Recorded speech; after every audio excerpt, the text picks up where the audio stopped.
आज का हमारा टॉपिक है RLC PLC ladder designing of hydraulic cylinders या न्यूमेटिक सिलेंडर्स का ऑटो में और मैनुअल।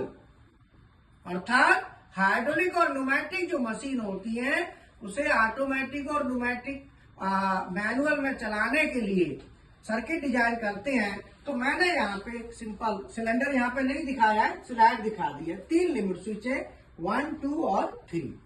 तो यहाँ पे मैंने लिखा है K1 जो आउटपुट है ये हमारा स्लाइड को LS1 से LS2 तक रैपिड में लेके जाएगा, लिख दिया। K2 स्लाइड को LS2 से LS3 तक फीड में लेके जाएगा। K3 स्लाइड को LS3 से LS1 तक रैपिड में वापस लाएगा। मैंने 3 आउटपुट ऑन करा दिए। तो जब भी हम लॉजिक लिखेंगे तो पहले आउटपुट ऑन कराएंगे। अब मैं 3 आउटपुट, ये तो फाइनल आउटपुट है, अब मुझे ऑटो में भी ऑन कराने और मैनुअल में भी। तो मैं क्या करूंगा, पहले मैनुअल मोड का लैडर बनाएंगे। इसमें 3 एक्स्ट्रा आउटपुट ले लिए, K4, K5, K6। ये तो फाइनल है। ऐसे ही मैं ऑटो में बनाऊंगा तो ऑटो पे भी 3 और ले लेंगे। तो मैनुअल के 3 एक्स्ट्रा लिए, फिर इनसे फाइनल ये है।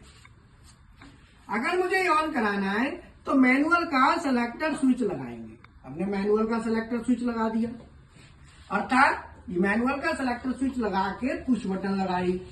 फिर हमने लिमिट स्विच, ये रैपिड फॉरवर्ड का है, पुश बटन मैनुअल में सेलेक्ट किया, बटन दबाई, हमारा K4 ऑन होगा।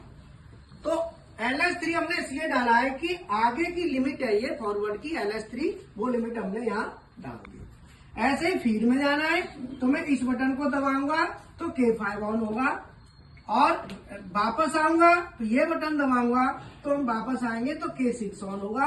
LS1 इसकी इधर की लिमिट है, लास्ट की। जब भी मैनुअल का सर्किट बनाएंगे तो मैनुअल का एक सेलेक्टर स्विच ले लेंगे और उसकी लिमिट्स को जरूर ध्यान रखना है। अब इन तीनों से K4, K5 से K6, तो मैं K4 के LO से K1 करा लिया, K5 से K2 और K6 से K3।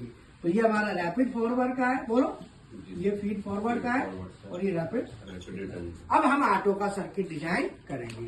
तो ये दोनों सर्किट अलग अलग होंगे, ऑटो का अलग। तो पहले ये उतार लो, फिर हम ऑटो का सर्किट डिजाइन करें। ठीक है सर, पहले इसे ढंग से उतार लो, बड़ी